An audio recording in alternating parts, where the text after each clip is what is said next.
We're live with Marcello Bonatto, co-founder of Recoded. Marcello, it's so nice to have you here today. So nice to be here. I really appreciate the invite, John. Thank you. So Marcello, for those of you out there that don't know what Recoded is, can you tell us a little bit about yourself and what you're up to with the organization? Absolutely. We are on a mission to empower untapped youth in communities around the world to build careers in technology. We believe that anyone, anywhere should have the opportunity to join and thrive in the digital economy. And we do that by working on the whole spectrum from education to employment. So we reskill, upskill youth in places like Iraq, Lebanon, Turkey, Yemen, and then we help them to find jobs in the technology sector and start a career as developers, UX, UI designers. So we started the organization, which is a nonprofit, in 2017, and it has been quite a journey since then. Amazing. And I got really excited when you guys originally reached out to have JOON as a benefit at Recoded, which I thought was very, one, forward thinking for a nonprofit to offer competitive benefits. And then two, just the overall mission, its place in the future of work and upskilling and thinking about things like learning and development, social impact, as well as the tie-in to our company roots. JOON is a Farsi word, and our background, Persian background and culture has really impacted the way that we think about our why and mission as well. So really excited and pumped to jump in. I'm really curious to dive a little bit deeper, Marcello, into your background. How did you end up, I don't know exactly where you're from. I know you're in Lisbon, Portugal today. Are you German? I'm originally from Brazil. From Brazil. Yeah, Okay, I was totally off. yeah. How did you? I do look German. I get German a lot. I thought when I was listening to your TED talk, I thought it mentioned something about Germany. Um, how did you end up in the, doing this work in the Middle East, and what's your background? How did you get here? Yeah, it was, I guess, by chance that I became a social entrepreneur because I always wanted to work with education. Since I was a teenager, I understood how privileged I was to have the opportunities I had to go to school and then university. And it always made me think, why me and why I was able to discover different universes and read books and meet people. And I sort of carry that with me during my career.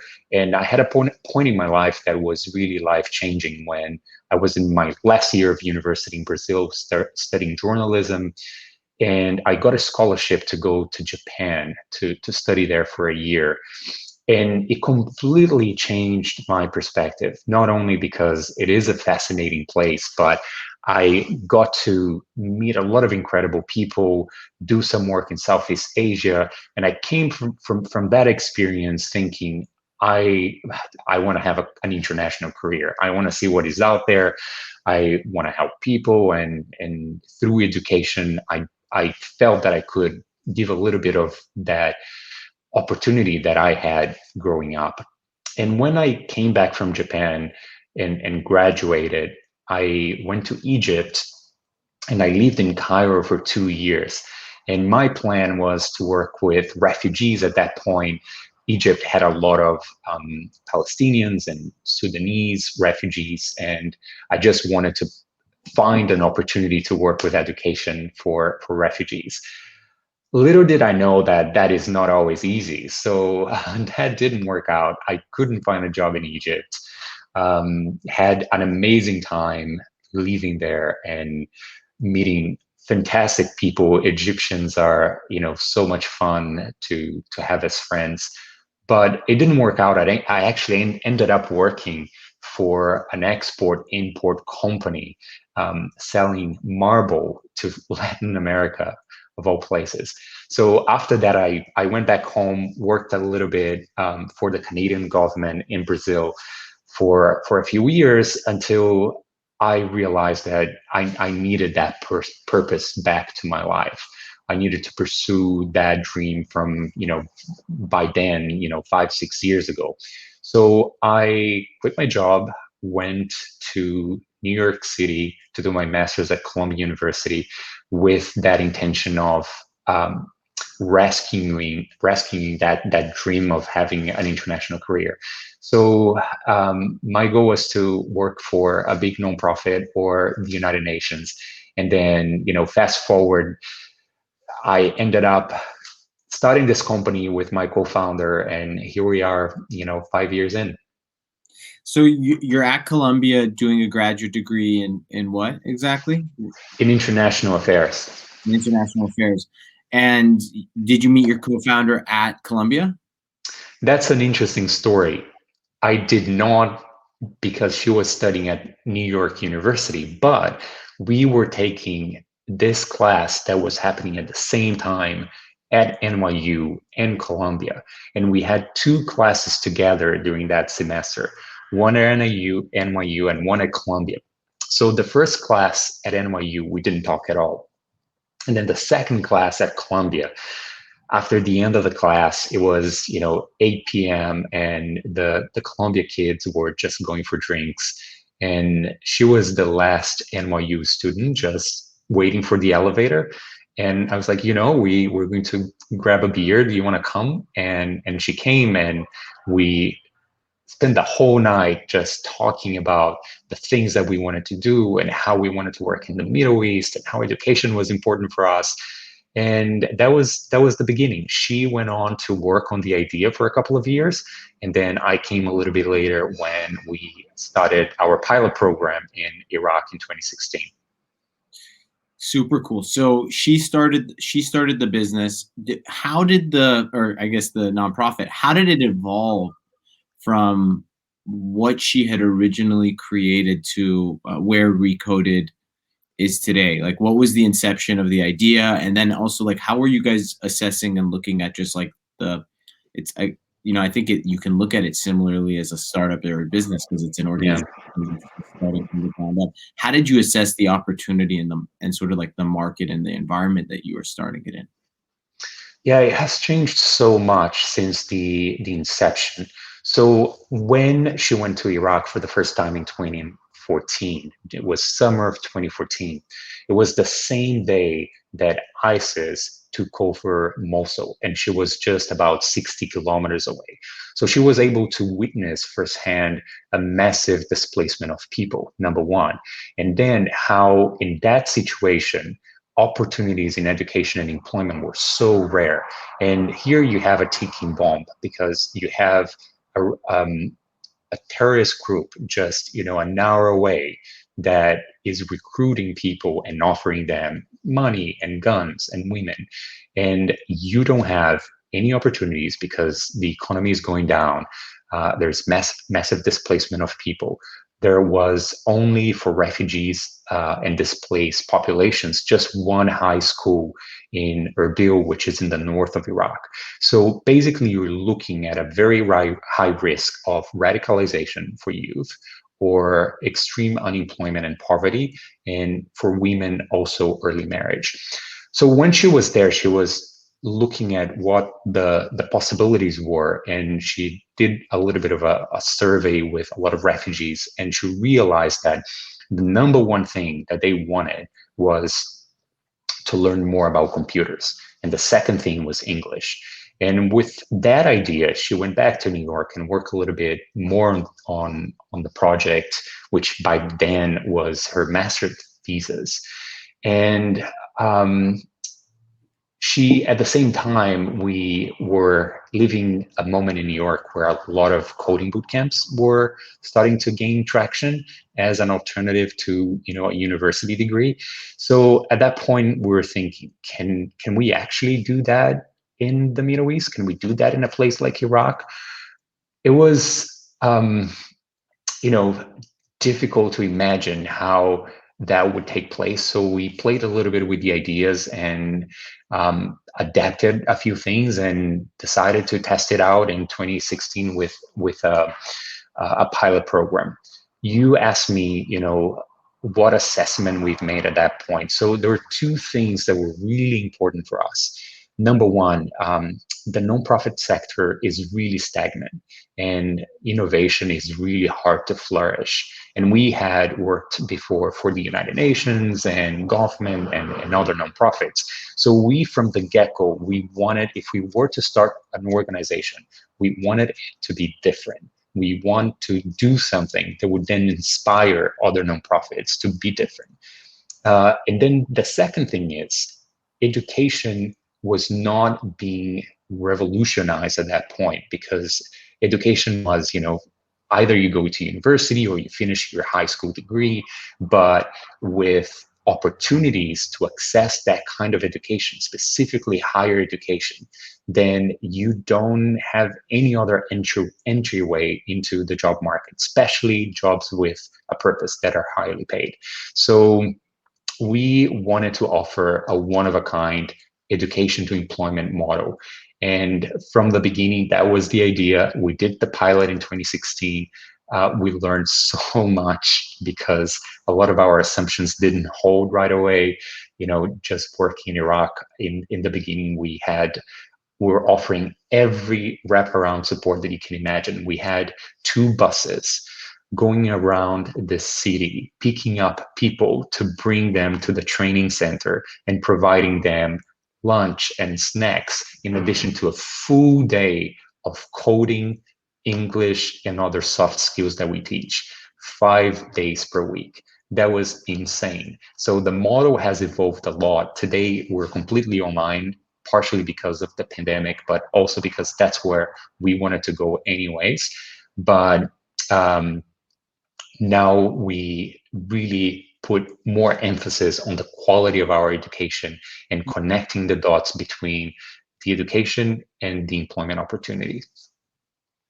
Amazing. And diving a little deeper into like the how you guys meet your students, and in today's world, in today's environment, because you guys work between a couple different countries, is my understanding.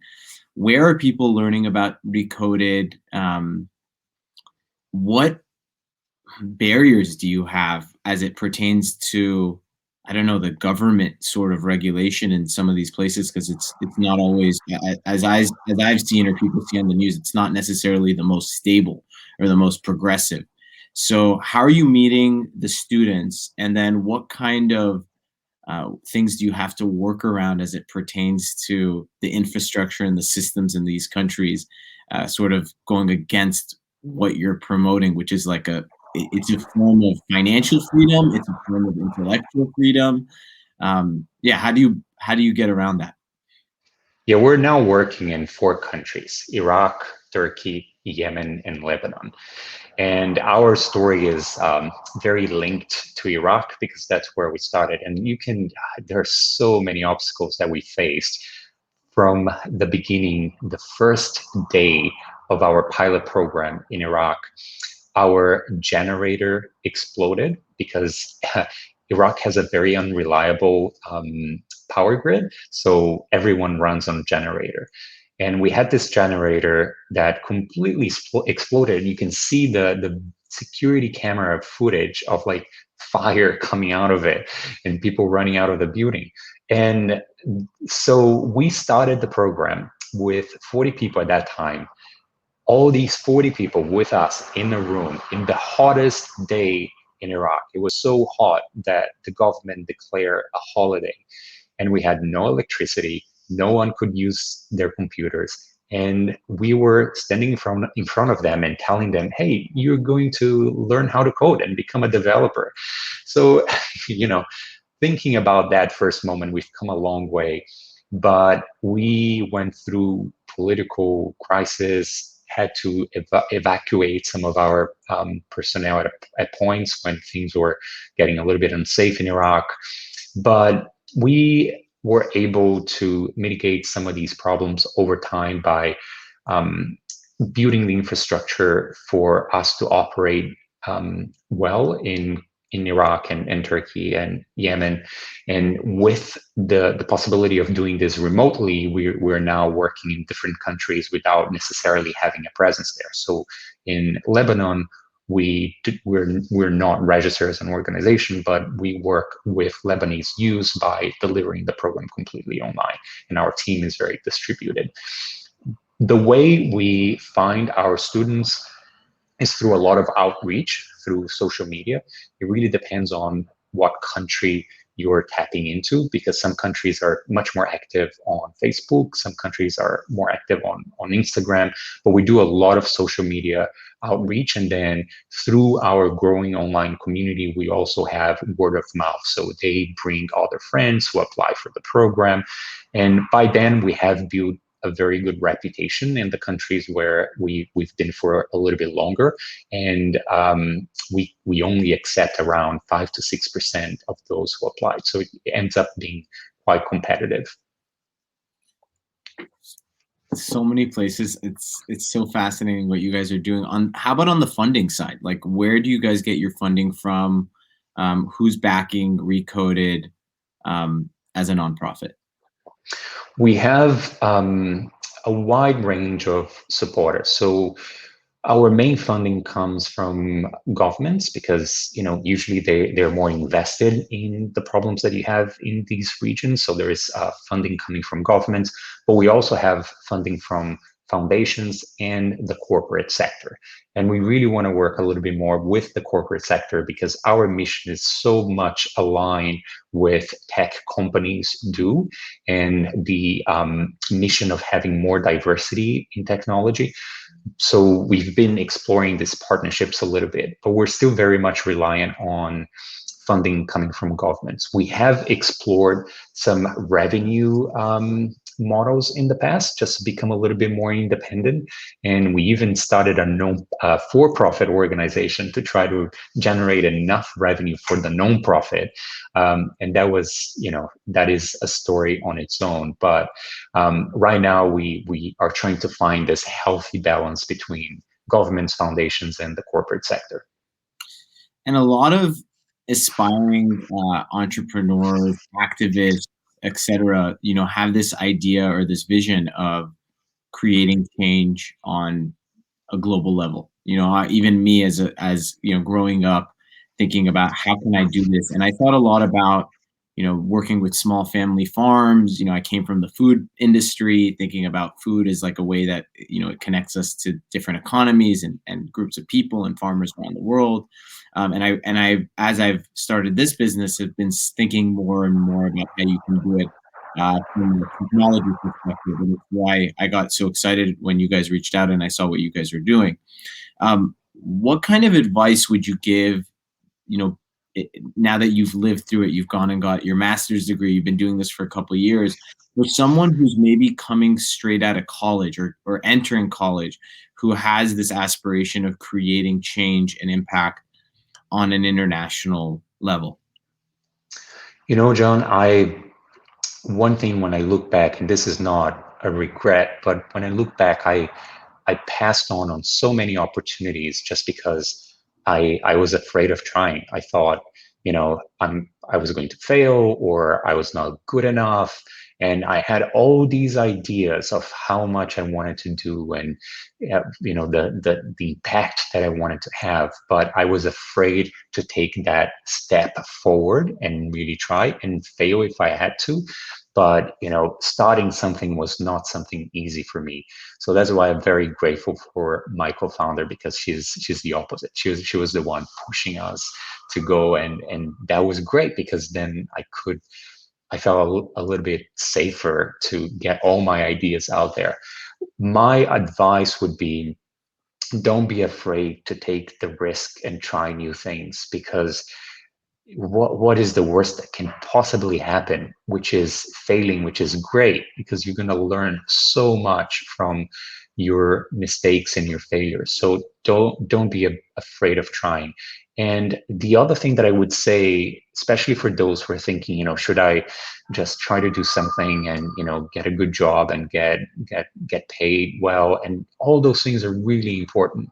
But I think that we're now living a moment more than ever that having that social vein, that desire to make a change and make people's lives better, that is critical. Whether you're doing this with refugees or education or climate change or in the middle of a pandemic, if you're going to start a business or find a job, think about that, because no matter how good your job is or how much it pays, there will come a moment where you will think, what is my purpose, and am I doing something that really can have an impact in people's lives? And once you do that, then it's like you've been bitten by that mosquito, and you don't want to go back, because the you know the satisfaction of seeing it, in our case, the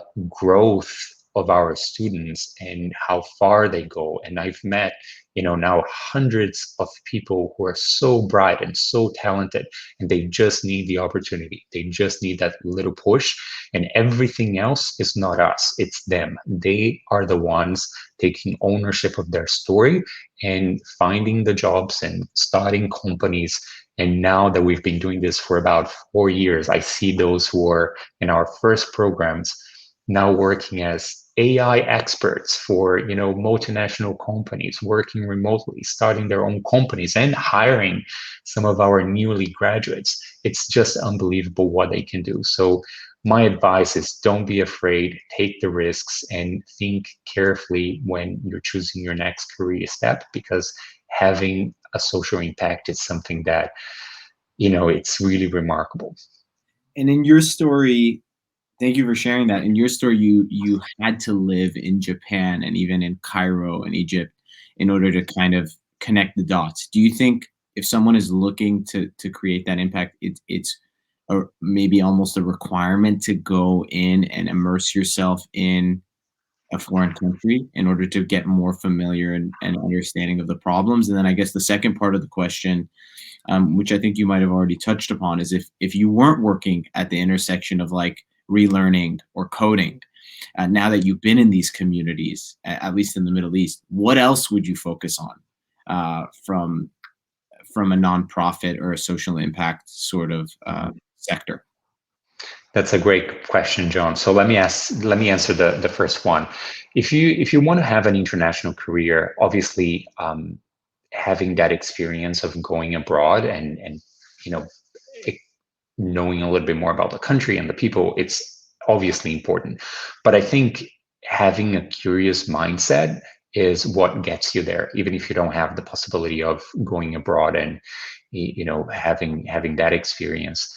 But also, there's so much that you can do in your communities. There's so many other issues that you can explore, and it's as rewarding as doing something abroad.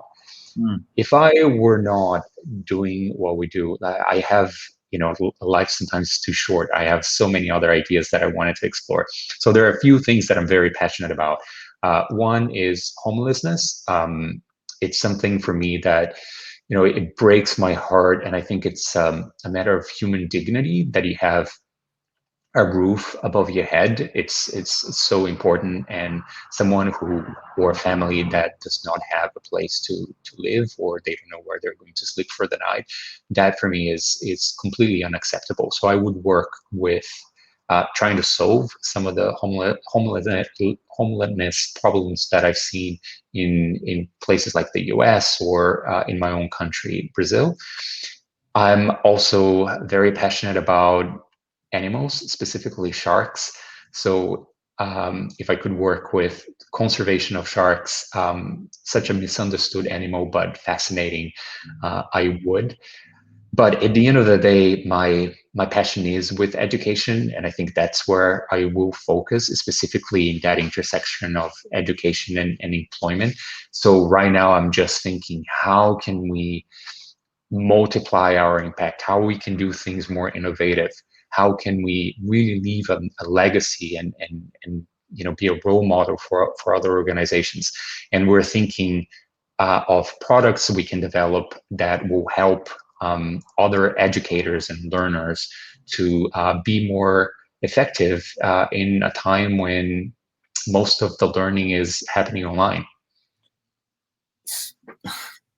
One, I want to understand what got you interested in sharks? Like, where did that come from? Are you a surfer? And what should most, you said misunderstood animal, what should more people know about sharks? And then I have some questions around the, your ultimate mission and purpose, which is around the education stuff that maybe we can help with too. Yeah, it's hard to pin down when I became obsessed with sharks. I don't know if it was Jaws or just browsing through books with plenty of photos and animals, but I find it a fascinating animal because it's one that we fear, and it is frightening to be in the ocean because the ocean by itself it's frightening even if you're a good swimmer. But imagine a predator just lurking in on the water, and it's frightening. But I think if you look at the evolution of sharks and how they have evolved so little over hundreds of years, which means that they have this perfection about them, and the way that their biology is works. And there is also a degree of mystery about sharks because we know very little about them. Number one, they don't have bones, so all you find when a shark dies is their teeth.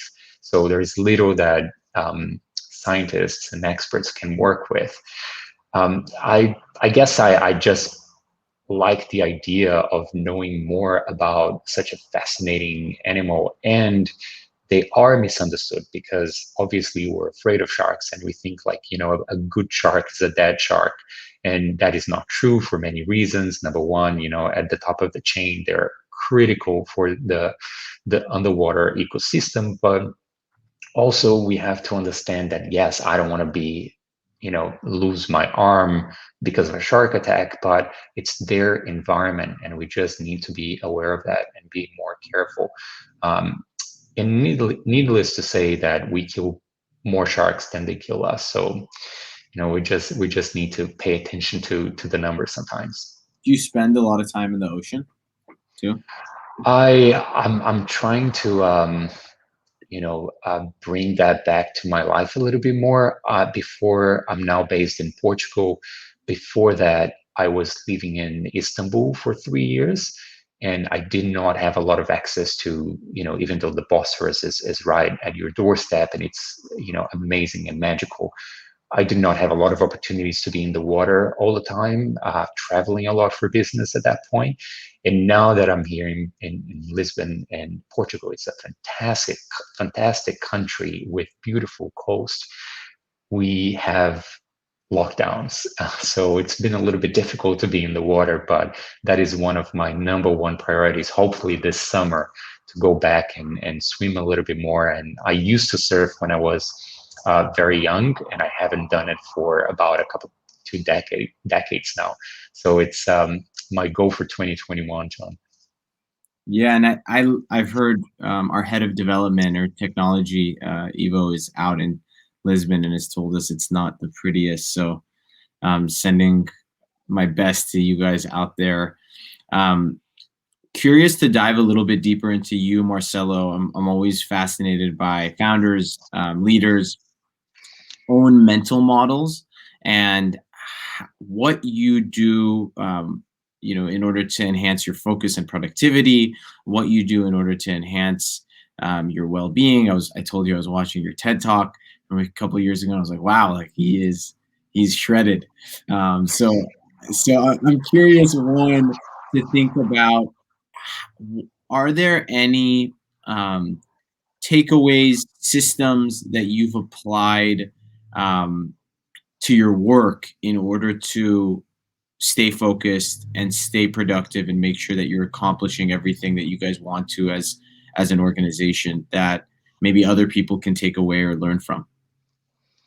Yeah, I've been reflecting on this for so long now because being a founder, as you know, is such a challenging job because you have to wear so many hats and you carry that responsibility of making sure that the organization not only does not fail, but also grows, and so many people depend on you, not only your employees, but also the people you work with, the people you serve. And my biggest fear was not being good enough, as I said. So thinking, what am I lacking? What do I need to improve on? And at points it was quite paralyzing, and I started to understand that I wouldn't be able to show up as the leader that I wanted to be if I did not work this out.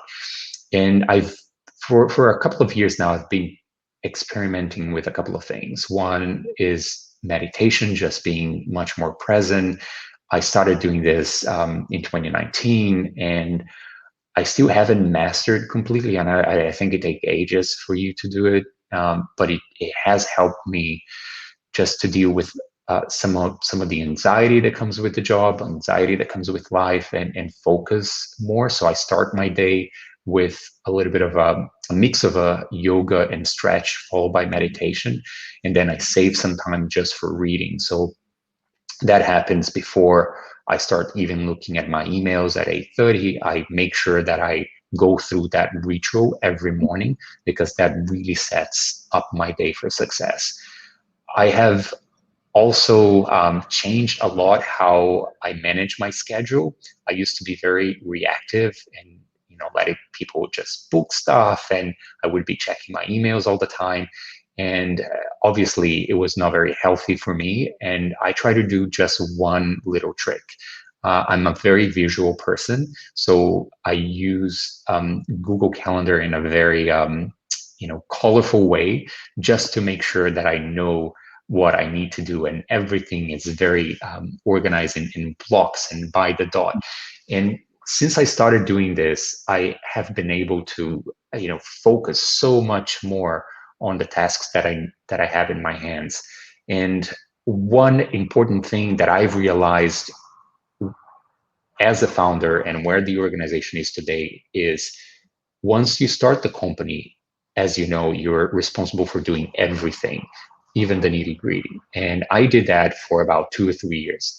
And I realized, I guess, much too late, that I needed to make that transition, hire more people who know much more than I do, and delegate that to them so that I could focus on the strategy and the creativity and the higher level decision making that the organization needs. Now I'm right at that moment when we're bringing a lot of people, and I'm finally able to step back a little bit more and focus on where I can really add value. In addition to that, incorporating in my day things like exercising, running, which is something that I love. I've been right now, I'm much less radical when it comes to exercising. It has been part of my life since I was a kid. I started playing judo and then football, um, and then just working out and running. But today I'm very easygoing, and I do my runs and I do my yoga, and that makes me happy. But working on my mental health has been very important for me because 2020 was the most difficult year of my life, not only because of what happened to all of us, but I also lost my mom in April last year, and it was just a devastating moment for me because you're completely disoriented when you lose someone that you love, and I had never experienced that before, and dealing with the grief at the same time that the world was going through a pandemic was very difficult. And she was in Brazil, and my family was in Brazil, and I was in Turkey, and I couldn't be there. And not being there in such a pivotal moment in your life is something that you never forget. So it was sometimes really hitting rock bottom, and I thought about quitting multiple times. but I'm lucky that I have a co-founder that is also my wife, and she kept me, Yeah. yeah, she kept me pushing and pushing, and it's like, no, we can do this together. And imagine that she was going through the same thing. It's her mother-in-law, and um, but we were now coming out the other end, and the organization has never been stronger. The mission has never been more exciting, but it was a year of pain, but a year of finding ways to deal with, your mental health, and being more present and understanding that, that grief that comes with losing someone is something that I had to try to find a way to deal with, right? Wow. Thank you for sharing that, Marcelo. And I've just to kind of reflect back, from the first meeting we had, it seems like you're so mission driven, and I can really, I think in some ways I could relate to just you. It sounds like you were given so much in life that doing something that was bigger than yourself has always been the North Star, but that in the last year, you've also had to realize that you have to find ways to refill your cup, keep yourself focused and motivated, and take care of yourself in order to then be able to continue to like come back to your business and to give back. And that's really cool that you have your wife as your partner. I look forward to meeting her and having her on. What's her name? Her name is Alexandra, but she's Australian, so we in Australia they shorten everything, so we call her Ali, which is sometimes a little bit weird in the Middle East because Ali is also the name of an Arab name, an Arab male. And she come, when people don't know who is joining the meeting, they're just expecting a man. But yeah, no, she's wonderful, and we started this together as a married couple, and I don't think we could have done it any other way. It makes us stronger, it makes the partnership stronger, the organization stronger, and she is the person pushing me forward in these difficult moments. So cool. We're wrapping up on time, Marcelo. Two questions I had for you is, and maybe they tie in together. One, what are you most excited about as you think about the future of work and reskilling and sort of your space, nonprofit stuff in the Middle East? And then the second part of that is, I guess, is sort of like a, I don't know if a question, but we sell into HR, we sell into people ops. Those are oftentimes the people that are making the decision on something like JOON. And I see a real clear marriage in terms of if any of those organizations are looking to expand their talent pool and their workforce and create a little bit more of a diverse environment. The folks that are coming through your program or alumni of your program are great candidates. So I also see an opportunity there where if there's a place where people that are listening can go and find people that have gone through Recoded, it could be an interesting sort of collaboration or partnership that we can also take offline and talk about more further. I'll stop there and see kind of what you have. Yeah, absolutely. And this is one message that I can leave for your community. If you're thinking about having more diversity and you're looking for developers, designers, drop us a line because we want to have more partnerships with the corporate sector. And you will be working with some amazing people that will give everything they have. They're the most intelligent, most driven, resilient folks that I've met in these past 4 years, and it's just a bless and a privilege to be working with them. We cannot be more excited about where the organization is going because we see that what we have done in the past 4 years and getting that proof of concept that our education to employment model works. We have now trained hundreds of people, and we have high retention rates, usually over 90%. and the go to job is about 85 to 90% within 3 to 6 months of graduation. So the results have been amazing. But now what we're trying to do is how can we keep the same quality that we have in our programs and the same um, idea that we had since the beginning, which is, one of our values is care deeply, and that means that we believe in people's potential, and we see the whole human being, and that's how we treat them during the program. And that for them is a revelation because they get to know more about themselves, they increase their levels of confidence, and the results have been incredible. And now we want to make sure that we can scale that up to more people in other places with the same quality. Our education team is just working tirelessly to understand what that looks like. We want to work with not only with the communities that we work with in the Middle East, but with young people in Latin America, in the US, in parts of Europe, in Asia, especially now that we can do that online. That gives us that possibility of bringing our educational model to more people.